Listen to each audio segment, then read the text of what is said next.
एका घरात सासू आणि सून यांचं नातं इतकं तुटलं होतं की दोघे एकमेकींचा चेहरा पाहायलाही तयार नव्हत्या. पण एक दिवस असा आला जेव्हा सासूने आपल्या सुनेचा हात धरून रडत रडत म्हटलं, "मला माफ कर. मी तुला कधीच समजून घेतलं नाही." पण तोपर्यंत खूप उशीर झाला होता. काय झालं होतं त्या घरात?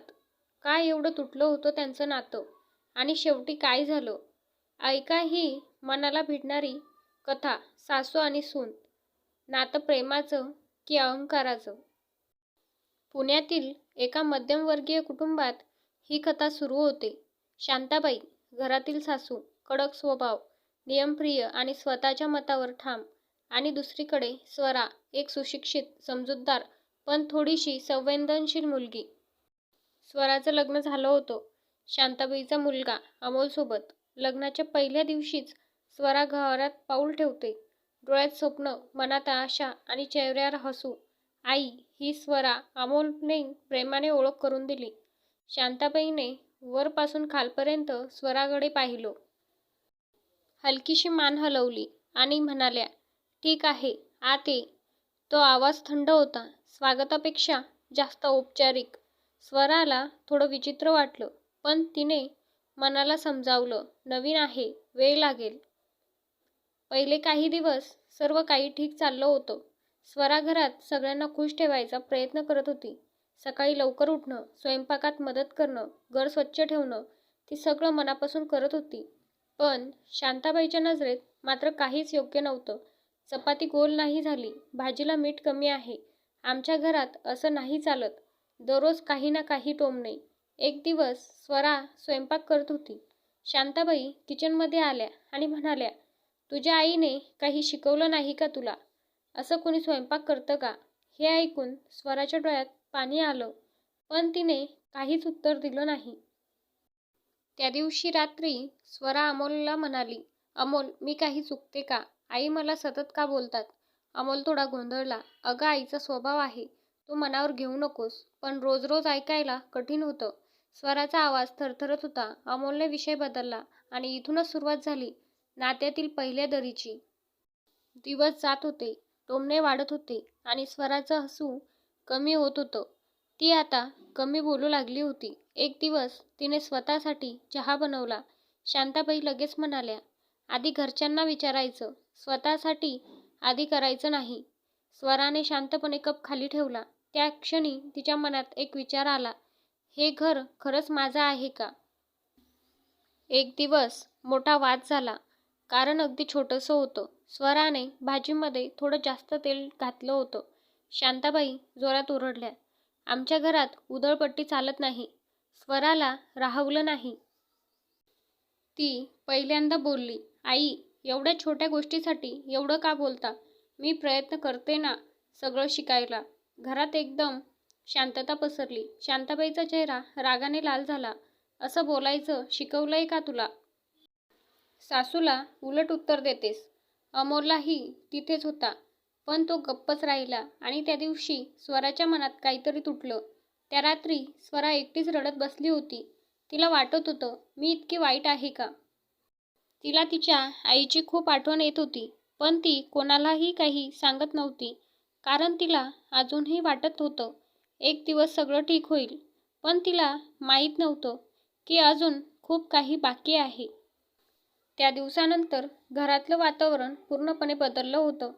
स्वरा आणि शांताबाई दोघी एकाच घरात राहत होत्या, पण मनाने खूप दूर गेल्या होत्या. स्वरा आता फार कमी बोलायची.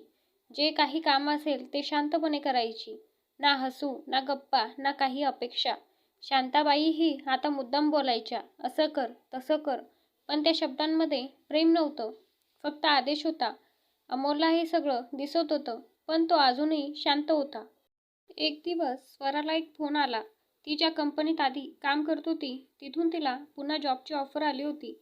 "मॅडम, आम्हाला तुम्हाला पुन्हा टीममध्ये घ्यायचं आहे."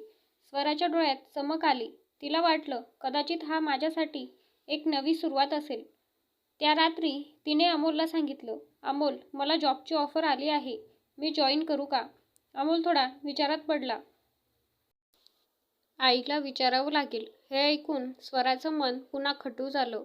दुसऱ्या दिवशी अमोलने शांताबाईंना सांगितलं, आई, स्वराला जॉब करायचा आहे. शांताबाई लगेच म्हणाल्या, आमच्या घरातल्या सुना नोकरी करत नाही. स्वरा तिथेच उभी होती. तिने धैर्य एकवटलं आणि म्हणाली, आई, मी घर सांभाळून जॉब करेन. मला माझं करिअर सोडायचं नाही. शांताबाई रागाने म्हणाल्या, घर आधी की नोकरी आधी? ठरव. घरात पुन्हा तणाव वाढला. त्या रात्री अमोलने स्वराला सांगितलं, स्वरा, थोडे दिवस थांब ना. आईला वेळ दे. स्वरा शांतपणे म्हणाली, किती दिवस थांबू अजून? अमोल, मी स्वतःला हरवत चालले. अमोलकडे उत्तर नव्हतं आणि त्या क्षणी स्वराला जाणवलं, ती या घरात पूर्णपणे एकटी आहे. काही दिवसांनी एके दिवशी अचानक शांताबाईंना चक्कर आली. त्या स्वयंपाकघरात कोसळल्या. आई, अमोल ओरडला. घरात गोंधळ उडाला. स्वराने लगेच धाव घेतली. तिने शांताबाईंना उचललं, पाणी दिलं आणि ताबडतोब हॉस्पिटलला घेऊन गेली. डॉक्टरांनी तपासणी केल्यानंतर सांगितलं, त्यांना जास्त ताण येतोय आणि त्यांना डायबिटीजही वाढली आहे. काळजी घ्यावी लागेल. अमोल घाबरला होता.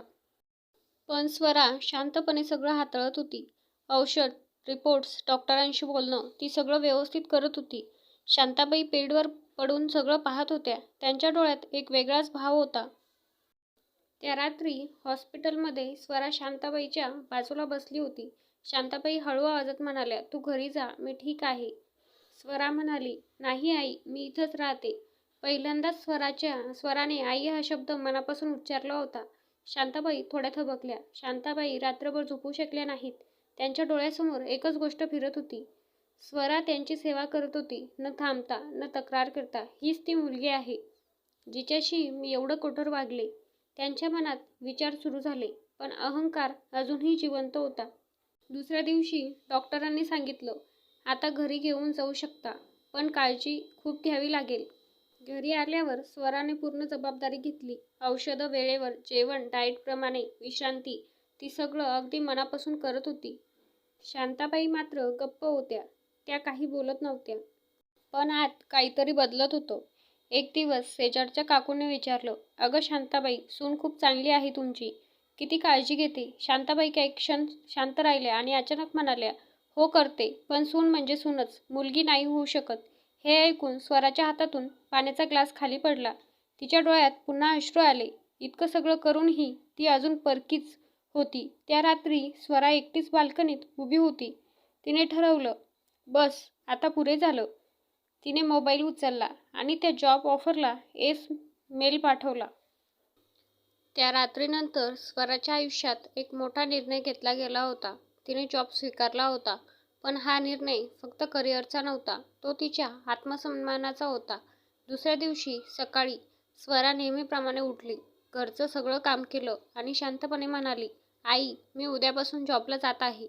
घरात एकदम शांतता पसरली. अमोल तिच्याकडे पाहत होता आणि शांताबाईच्या चेहऱ्यावर पुन्हा तोच राग दिसत होता. माझं ऐकायचं नाही का तुला? शांताबाई कठोर आवाजात म्हणाल्या. स्वरा शांतपणे उत्तरली, आई, मी घराची जबाबदारी सोडत नाहीये, पण मला स्वतःसाठीही जगायचं आहे. त्या दिवसापासून घरातलं वातावरण आणखी ताणलेलं झालं. शांताबाई मुद्दाम स्वराशी कमी बोलायच्या. कधी कधी तर तिच्याकडे पूर्ण दुर्लक्ष करायच्या. अमोल मध्ये अडकला होता. एकीकडे आई, दुसरीकडे पत्नी. पण तो अजूनही स्पष्टपणे कुणाची बाजू घेत नव्हता. ऑफिसमध्ये मात्र स्वरा पुन्हा जिवंत झाली होती. तिचं हसू परत आलं होतं. तिचा आत्मविश्वास परत आला होता. लोक तिचं कौतुक करत होते. स्वरा, तू खूप टॅलेंटेड आहेस. तुझ्यामुळे टीमला खूप फायदा होतोय. हे सगळं ऐकून तिला जाणवलं, ती खरंच काहीतरी करू शकते. पण घरी परतल्यावर तीच जुनी शांत, तडपलेली स्वरा बनायची. दिवस जात होते. स्वरा आता सकाळी घरकाम करून ऑफिसला जायची आणि संध्याकाळी थकून यायची. एक दिवस ती उशिरा घरी आली. मीटिंगमुळे उशीर झाला होता. घरात येताच शांताबाई ओरडल्या, ही वेळ आहे का घरी येण्याची? घराची काही जबाबदारी आहे की नाही? स्वरा थकलेली होती, पण तिने शांतपणे उत्तर दिलं, आई, मी कामासाठी गेले होते, मजा करायला नाही. हे ऐकून शांताबाईचा संयम तुटला. बस, खूप झालं तुझं. या घरात राहायचं असेल तर आमचे नियम पाळावे लागतील. अमोलही तिथेच होता. स्वरा त्याच्याकडे पाहत म्हणाली, अमोल, तू काही बोलणार नाहीस? अमोल काही क्षण गप्प राहिला आणि मग म्हणाला, स्वरा, आई बरोबर म्हणते. तो एकच वाक्य आणि स्वराचं सगळं कोसळलं. त्या रात्री स्वराने शांतपणे तिची बॅग भरायला सुरुवात केली. अमोल घाबरला. स्वरा, काय करतेस तू? स्वरा डोळ्यात अश्रू घेऊन म्हणाली, मी जात आहे. मला इथे राहून स्वतःला हरवायचं नाही. पण लोक काय म्हणतील? अमोलने विचारलं. स्वरा हलकसं हसली. लोकांपेक्षा माझं आयुष्य महत्त्वाचं आहे. स्वरा दरवाजाजवळ उभी होती. तिच्या डोळ्यात अश्रू होते, पण मनात ठामपणा होता. ती शेवटचं एकदा शांताबाईकडे पाहिली. आई, मी कधीच तुमचं वाईट नाही विचारलं, पण तुम्ही मला कधी स्वीकारलं नाही. घरात शांतता पसरली. शांताबाईच्या डोळ्यात पाणी आलं. त्यांनी हळू आवाजात म्हटलं, स्वरा, थांब. सगळे थबकले. शांताबाई पुढे आल्या. त्यांचा आवाज थरथरत होता. मी चुकले. हे ऐकून अमोल आणि स्वरा दोघेही आश्चर्यचकित झाले. शांताबाई रडत म्हणाल्या, मी आयुष्यभर सगळं सांभाळलं. मला वाटायचं की माझ्याच पद्धतीने सगळं बरोबर आहे. पण तू तू इतकं सगळं सहन केलंस आणि तरीही आमच्यासाठी उभी राहिलीस. त्यांनी स्वराचा हात धरला. मला माफ कर. मला तुला समजून घ्यायला हवं होतं. स्वराच्या डोळ्यातून अश्रू वाहू लागले. तिने शांताबाईंना मिठी मारली. अमोलही भावूक झाला. त्या घरात पहिल्यांदाच खऱ्या अर्थाने प्रेम जाणवत होते. सगळं ठीक होतं असं वाटत असतानाच दुसऱ्या दिवशी सकाळी स्वराला ऑफिसमधून एक कॉल आला. स्वरा, आम्हाला तुम्हाला दुसऱ्या शहरात ट्रान्सफर करायचं आहे, प्रमोशनसह. स्वरा थबकली. हा निर्णय तिच्या आयुष्यातला पूर्णपणे बदलू शकत होता. सकाळी आलेला फोन स्वराच्या आयुष्याला एका नव्या वळणावर घेऊन आला होता. प्रमोशन आणि दुसऱ्या शहरात ट्रान्सफर. तिच्या हातात 2 रस्ते होते, एक करिअरचा आणि दुसरा कुटुंबाचा. स्वरा खिडकीजवळ उभी होती. तिच्या डोळ्यासमोर सगळं फिरत होतं. तिचं लग्न, संघर्ष, अश्रू आणि कालचं ते मिठीतलं माफ करणं. मी काय करू? ती स्वतःशीच बोलली. अमोल तिच्या जवळ आला. स्वरा, हा तुझा निर्णय आहे. मी तुझ्यासोबत आहे. पहिल्यांदाच अमोलने तिला असं ठामपणे साथ दिली होती.